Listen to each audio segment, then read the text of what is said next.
একটা গল্প শুনবি? গল্প? না। আচ্ছা শোন। আরে, এক শীতের রাতে একজন লোক, যিনি কিনা পেশায় একজন ল্যান্ড সার্ভেয়ার বা ভূমি জরিপকারী, একটি ছোট্ট গ্রামে এসে পৌঁছায়। তাকে নাকি পাহাড়ের উপরে থাকা রহস্যময় ক্যাসেল বা দুর্গ থেকে কাজের জন্য ডাকা হয়েছে। কিন্তু গ্রামে পৌঁছে সে জানতে পারে কেউই নিশ্চিত নয় যে তাকে আদৌ ডাকা হয়েছে কিনা। লোকটি দুর্গের কর্মকর্তাদের সাথে দেখা করতে চায়, কিন্তু প্রতিবারই নতুন নতুন বাধা সামনে আসে। যেমন কেউ বলে পরে আসতে, কেউ বলে ভুল অফিসে এসেছো, কেউ বলে আগে আবেদন করতে হবে, কেউ বলে কাগজপত্র ঠিক নেই, আবার কেউ কেউ বলে হয়তো তোমাকে কখনো ডাকাই হয়নি।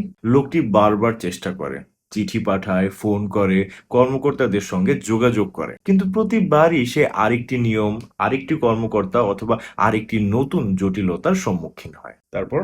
আচ্ছা, কেমন হয় যদি আমি গল্পটা এখানেই থামিয়ে দিই? কি? অর্ধেক গল্প বলবি তাহলে শুরু করলি কেন? এখন তো এটা সারাদিন আমার মাথায় ঘুরবে। তুই কি জানিস এই ব্যাপারটার নামই হলো জাইগার্নিক ইফেক্ট? মানে?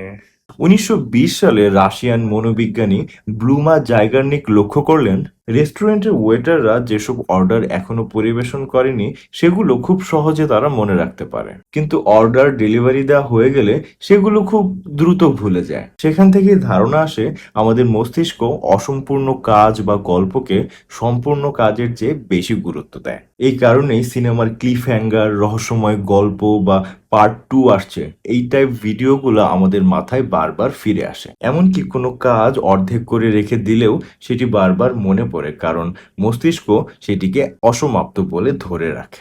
আচ্ছা। বাকি গল্পটা শুনতে চাচ্ছিস?